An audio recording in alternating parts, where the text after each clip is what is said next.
കൊച്ചുപുരയ്ക്കൽ നമുക്കൊപ്പം ചേരുന്നുണ്ട്. കത്തോലിക്ക കോൺഗ്രസ് ശ്രീ രാജീവ് കൊച്ചുപുരയ്ക്കൽ, ഈ സോനയുടെ കുടുംബം വലിയ ആക്ഷേപം ഉന്നയിക്കുന്നുണ്ട്. ഇതിൽ നിർബന്ധിത മതപരിവർത്തനത്തിന് ശ്രമം നടന്നു എന്നതാണ് കുടുംബത്തിന്റെ ആക്ഷേപം. ഈ വിഷയം നിങ്ങൾ പരിശോധിച്ചിരുന്നോ, ശ്രദ്ധയിൽപ്പെട്ടിരുന്നോ?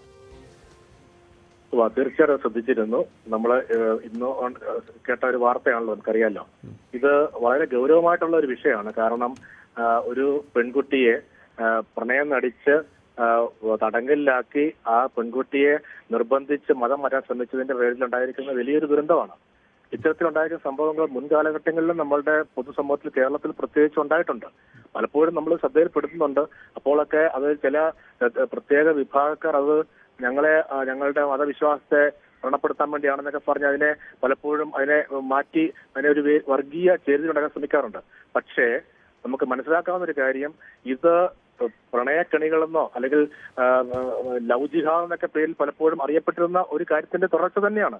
പലപ്പോഴും ആ പേര് പറയുമ്പോൾ ചില വിഭാഗക്കാർ പൊട്ടിത്തെറിക്കാറുണ്ട്. അങ്ങനെ പൊട്ടിത്തെറിക്കേണ്ട സാഹചര്യം അല്ല. അതിന്റെ യാഥാർത്ഥ്യം മനസ്സിലാക്കി ഇതിനകത്തുണ്ടായിരിക്കുന്ന കുറവുകൾ പരിഹരിക്കാനായിട്ടാണ് ഇത്തരത്തിലുള്ള ആളുകൾ ശ്രമിക്കേണ്ടത്. ഇവിടെ ഇപ്പം കോതമംഗലത്ത് ഉണ്ടായിരിക്കുന്ന കാര്യവും ഇത് തന്നെയാണ്. ഒരു പെൺകുട്ടിയെ പ്രണയം നടിച്ച് തടങ്കലിലാക്കിയ ശേഷം അദ്ദേഹത്തെ മതം മാറ്റാൻ വേണ്ടിയിട്ടുള്ള ഗൂഢമായ ശ്രമം നടക്കുകയാണ്. അത് മതം മാറാൻ തയ്യാറാകാതെ വരുമ്പോഴത്തേക്ക് ഭീഷണിപ്പെടുത്തുന്നത് മതിയാകാറുണ്ട്. ഒരു വിഭാഗമായിട്ട് ഒരു കൂട്ടം ആളുകൾ വന്ന് അതിനുള്ള ശ്രമം നടത്തുന്നു, അതിനുവേണ്ടിയുള്ള ഭീഷണികൾ നടത്തുന്നു. ഇത് പൊതുസമൂഹത്തിന് ഒട്ടും ഭൂഷണമല്ല. നമ്മളുടെ രാജ്യത്ത് കേട്ടുകേൾവി ഇല്ലാത്ത ഒരു രീതി നമ്മുടെ നാട്ടിൽ കുറച്ച് നാളുകളായിട്ട് അരങ്ങേറുന്നുണ്ട്. ഇതിപ്പോൾ ഈ പെൺകുട്ടി ആത്മഹത്യ ചെയ്യപ്പെടേണ്ടി വന്നതുകൊണ്ടാണ് ഇതിന്റെ വിവരം പുറത്തും അറിയേണ്ടി വന്നത്. അതല്ല എങ്കിൽ ഇങ്ങനത്തെ പല കാര്യങ്ങളും നമ്മുടെ നാട്ടിൽ നടക്കുന്നത് പുറലോകം അറിയാതെ വരുന്നു എന്നുള്ളത് യാഥാർത്ഥ്യമാണ്. അതുകൊണ്ട് തന്നെ സമൂഹം ഇത് വളരെ ജാഗ്രതയോടെ കാണേണ്ടിയിരിക്കുന്നു. വളരെ ലാഘവത്തോടുകൂടി ഈ വിഷയത്തെ ഒരു പ്രണയക്കണി എന്നുള്ള പേരിൽ മാത്രം മാറ്റി നിർത്തേണ്ട സാഹചര്യം അല്ല എന്നുള്ളത്, മറിച്ച് ഇത് സംഘടിതമായിട്ട് ചില ആളുകൾ നടത്തുന്ന ബോധപൂർവമായ ചില ശ്രമങ്ങളാണ്. അതിനെ നിയന്ത്രിക്കാൻ നമ്മുടെ സർക്കാരുകൾ തയ്യാറാകണം.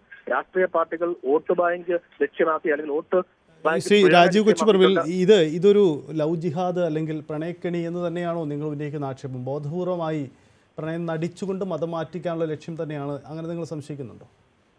തീർച്ചയായും ഞങ്ങൾ സംശയിക്കുന്നു. ഞങ്ങൾ പലപ്പോഴും ഇത്തരത്തിലുള്ള ആക്ഷേപങ്ങൾ നേരത്തെ വന്നിട്ടുണ്ട്. അപ്പോഴൊക്കെ ആ വാക്ക് ഉപയോഗിക്കുമ്പോൾ തന്നെ പല ആളുകൾക്ക് ഹാലിളകുകയാണ്. എന്തിനാണെന്ന് മനസ്സിലാകുന്നില്ല. ഇത് ഒരു ലവ് ജിഹാദിന്റെ ഒരു പുതിയ വേർഷൻ തന്നെയാണ്. അത് സംശയമില്ലാത്ത കാര്യമാണ്. ഇത് അല്ലെങ്കിൽ എന്തിനാണ് ഒരു പ്രത്യേക മതവിഭാഗത്തിലേക്ക് ആളുകൾ ചേർക്കാൻ വേണ്ടി ഇത്രയും സംഘടിതമായിട്ട് വന്ന ആളുകൾ നിർബന്ധിക്കുന്നത്?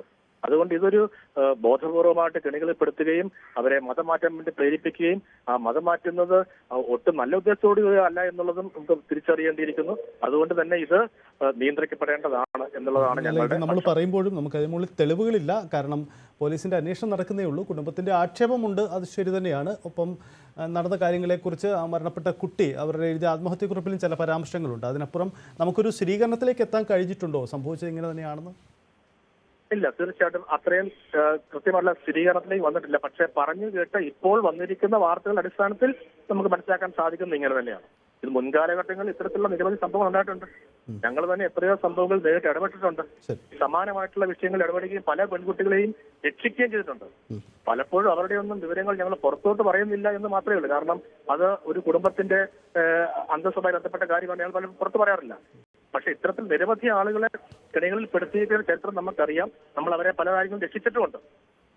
യെസ്, വളരെ നന്ദി രാജീവ് കൊച്ചുപറമ്പിൽ. എന്തായാലും ഈ വിഷയത്തിൽ പോലീസിന്റെ നടപടി ഉണ്ടാവുകയാണ്. റമീസ് ഇപ്പോൾ പോലീസിന്റെ കസ്റ്റഡിയിലാണ്. ഈ കുടുംബം ഉന്നയിക്കുന്ന ആക്ഷേപം അത് പോലീസ് പരിശോധിക്കപ്പെടട്ടെ.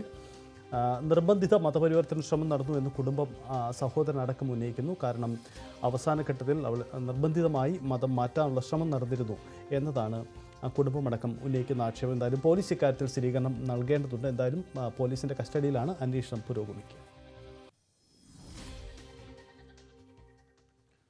ഇനിയൊരു ഇടവേളയാണ്. ഇടവേളയ്ക്ക് ശേഷം മറ്റു വാർത്തയിലേക്ക്.